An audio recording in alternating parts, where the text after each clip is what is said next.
नमस्कार फ्रेंड। आज हम डीएड स्पेशल एजुकेशन बीआई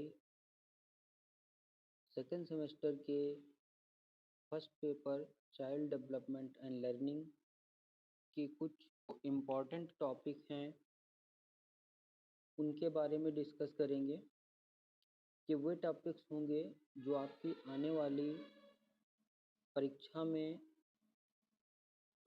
ज़्यादा से ज़्यादा पूछे जाते हैं और यहाँ से आप मैक्सिमम नंबर गेन कर सकते हैं। इसकी फर्स्ट यूनिट है growth and development. Growth and development के अंतर्गत जो इम्पोर्टेंट टॉपिक हैं उसमें definition meaning of growth and development means वृद्धि और विकास की डेफिनीशन और मीनिंग्स हमें अच्छे से तैयार करनी है कि वृद्धि क्या है और विकास क्या है। वृद्धि एक ऐसी प्रक्रिया जो शारीरिक तौर पर होती है और उसे हम देख सकते हैं, जबकि डेवलपमेंट एक ऐसी प्रक्रिया है जो सतत होती है और जन्म से लेकर के मृत्यु तक चलती रहती है।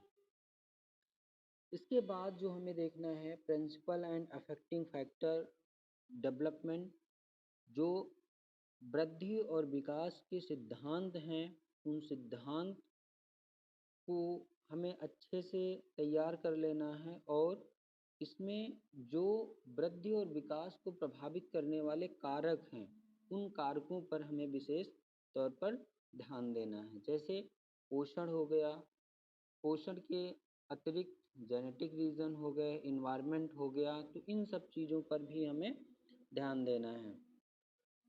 इसके बाद जो अगला टॉपिक होगा वो इम्पोर्टेंट टॉपिक होगा 1.4, जिसमें डोमेन्स ऑफ डेवलपमेंट, जो विकास के विभिन्न आयाम हैं उन आयाम के बारे में आप यहाँ से पूछा जाता है। जैसे physical development, social, emotional, cognitive, moral और लैंग्वेज। यहाँ पर जितने डोमेन्स दे रखे हैं, जैसे शारीरिक दे रखा है मीन्स फिजिकल, सोशल सामाजिक दे रखा है, इमोशनल दे रखा है सांवेगिक, और कॉग्निटिव संज्ञानात्मक, और मोरल जो नैतिक विकास और भाषाई विकास की बात की गई है, ये हमें अच्छे से तैयार कर लेना है। सेकेंड यूनिट जो होगी, इस सेकेंड यूनिट में हमें age and stage of development दे रखा है। इस सेकेंड यूनिट में हमें जो एज ऑफ डेवलपमेंट और तो उसकी स्टेजेस देखनी है, उनमें अर्ली चाइल्डहुड जो कि अप टू 7 ईयर्स होगी और लेट चाइल्डहुड 7 to 14 ईयर्स होगी।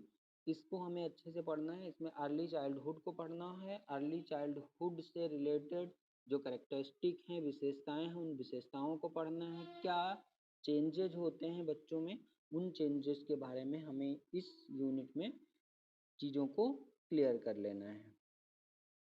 नेक्स्ट जो इम्पोर्टेंट टॉपिक होगा साइकोलॉजी एंड लर्निंग में, साइकोलॉजी एंड लर्निंग में एजुकेशनल साइकोलॉजी, जिसमें आपको शिक्षा और शिक्षा मनोविज्ञान का कॉन्सेप्ट जो होगा उसे अच्छे से क्लियर करना होगा। यहाँ से आपका जो शॉर्ट क्वेश्चन होता है 4 नंबर का, वो क्वेश्चन बनने के ज़्यादा चांसेस होते हैं, जिसमें आपको एजुकेशन की मीनिंग आपको डिफाइन करनी होगी कि एजुकेशन क्या है। इसके बाद में हमें साइकोलॉजी को डिफाइन करना होगा। फिर दोनों का जो कॉम्बिनेशन है उस कॉम्बिनेशन के बेसिस पे चीज़ों को हमें लिखना होगा। फिर जो एजुकेशन है, एजुकेशन के क्षेत्र में जो साइकोलॉजी है, शिक्षा मनोविज्ञान एजुकेशन साइकोलॉजी, उस एजुकेशन साइकोलॉजी का स्कोप क्या है मीन्स उसका क्षेत्र क्या है। तो इसमें जैसे आपने देखा होगा बालक के व्यवहार के परिवर्तन करने में, बालक के व्यवहार को उच्च दिशा प्रदान करने में, टीचर्स के बिहेवियर परिवर्तन करने में, ट्रेनिंग करने में, इन सब क्षेत्रों में हम देखते हैं कि मनोविज्ञान का जो महत्व है। इसी यूनिट का जो महत्वपूर्ण एक पार्ट है, आप कहेंगे मोस्ट इम्पॉर्टेंट पार्ट हैं, वो हैं इससे रिलेटेड जो भी आपकी थेरीज हैं। Principle and learning given by Thorndike, जिसमें थॉर्नडाइक, पावलोव, स्किनर, बंडूरा, प्याजे एंड वाइगोट्स्की, इन सभी की थ्योरी हमें अच्छे से तैयार करनी है। वो चाहे थॉर्नडाइक की हो, चाहे पावलोव की, वो उनके कुत्ते पर किया गया स्किनर के द्वारा, किया गया, या फिर बंडूरा की सोशल लर्निंग थ्योरी हो, या पियाजे का कॉग्निटिव डेवलपमेंट सिद्धांत हो, बायगॉट्स्की सोशल लर्निंग थ्योरी, इन सभी थ्योरीज के बारे में हमको अच्छे से क्लियर कर लेना है। इसके अतिरिक्त हमें पावलोव और स्किनर की जो थ्योरीज होंगी, इन थ्योरीज में आपको डिफरेंस भी देखने होंगे, जो कि बेसिक कई बार पूछा गया है कि पावलोव और स्किनर में अंतर क्या है। उस अंतर को आपको उनकी थ्योरी के मेन बिंदुओं के आधार पर उसके अंतर को लिखना होगा। नेक्स्ट जो इम्पोर्टेंट टॉपिक होगा वो होगा social culture factor affecting learning. ऐसे कौन से सामाजिक सांस्कृतिक कारक हैं जो अधिगम को प्रभावित करते हैं। तो अधिगम को प्रभावित करने वाले कारकों में जैसे बच्चे का आईक्यू लेवल, उसका स्वास्थ्य, बीमारी, वातावरण, जेनेटिक रीजन, ये सभी चीज़ें हैं जो बच्चे के अधिगम को प्रभावित करती हैं, या दिव्यांगता की कोई स्थिति होगी वो भी बच्चे के अधिगम को प्रभावित करेगी। नेक्स्ट जो यूनिट है आपकी है psychological process and their implication for children with different disabilities. अगर इसमें हम इम्पोर्टेंट टॉपिक की बात करें तो आपको अटेंशन जो होगा, अवधान के कॉन्सेप्ट और अवधान को प्रभावित करने वाले कारक जो होंगे उनको हमें अच्छे से तैयार कर लेना है। के बाद अगला जो मेन टॉपिक होगा वो आपका होगा इंटेलिजेंस। इंटेलिजेंस में जो गार्डनर की मल्टीपल इंटेलिजेंस थ्योरी होगी, इस थ्योरी को आपको अच्छे से तैयार कर लेना है। आईक्यू का जो आपका फार्मूला है, आईक्यू बराबर आईक्यू MA/CA × 100, उस फार्मूले को आपको अच्छे से तैयार करना है, क्योंकि यहाँ से आपके वेरी शॉर्ट क्वेश्चन में जो आईक्यू निकालने जैसे मान ज्ञात करने के लिए यहाँ पर चीज़ें मिल जाती हैं आपको। नेक्स्ट जो टॉपिक है वो आपका है मोटिवेशन। इसमें इंटरनल और एक्सटर्नल मोटिवेशन है। उन मोटिवेशन में मोटिवेशन को प्रभावित करने वाले कारक, सबसे पहले हमें मोटिवेशन की डेफिनेशन लिखनी होगी। मोटिवेशन कितने प्रकार का है, तो इंटरनल और एक्सटर्नल मोटिवेशन है। इंटरनल एक्सटर्नल मोटिवेशन को डिफाइन करने के बाद आपको मोटिवेशन को प्रभावित करने वाले कौन कौन से कारक हैं, उन कारकों के बारे में हमें लिखना होगा।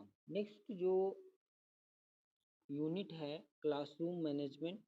इस यूनिट से हमें क्लासरूम मैनेजमेंट मीन्स मैनेजमेंट की जो विधियां हैं उनको अच्छे से पढ़ना है, और इसके अतिरिक्त common behaviour problem in children, जो बच्चों में सामान्य समस्या व्यवहार पाए जाते हैं, उन सामान्य समस्या व्यवहार को हमें अच्छे से पढ़ना। कौन कौन से सामान्य समस्या व्यवहार बच्चे क्या करते हैं, प्रदर्शित करते हैं। इसके अतिरिक्त जो बिहेवियर मैनेजमेंट टेक्निक्स हैं, उन बिहेवियर मैनेजमेंट टेक्निक्स में कॉग्निटिव और बिहेवियरल टेक्निक्स, संज्ञानात्मक और व्यवहारात्मक जो विधियां हैं, उन विधियों के बारे में हमें अच्छे से चीज़ों को लर्न करना होगा। लास्ट की जो सब यूनिट है modifying behaviour children with special in inclusive and special classroom. तो यहाँ पर जो क्लासरूम में जो एडॉप्टेशन किया जाएगा, चेंजेस किए जाएंगे अकॉर्डिंग टू डिसेबल्ड चिल्ड्रन, उसके अकॉर्डिंग हमको क्लासरूम में क्या क्या चेंजेस करने होंगे, जो परिवर्तन करने होंगे, उन परिवर्तनों के बारे में जैसे जो अच्छी सीटिंग व्यवस्था होनी चाहिए, प्रॉपर लाइटनिंग होनी चाहिए, सरफेस अच्छे होने चाहिए, कलर कंट्रास्ट का विशेष ध्यान रखना चाहिए, लाइटनिंग जो होगी वो क्लियर होनी चाहिए। इसके अलावा जो टीचिंग और लर्निंग के इक्विपमेंट हो सकते हैं, TLM हो सकते हैं, वो सभी प्रॉपर होने चाहिए। ये सारी चीज़ें हमको इसमें जो क्लासरूम इंक्लूसिव क्लासरूम का सेटअप होगा उसके लिए हमें रेडी करना है। तो ये कुछ चीज़ें हैं जो हमको इस पेपर के अंतर्गत पढ़नी है।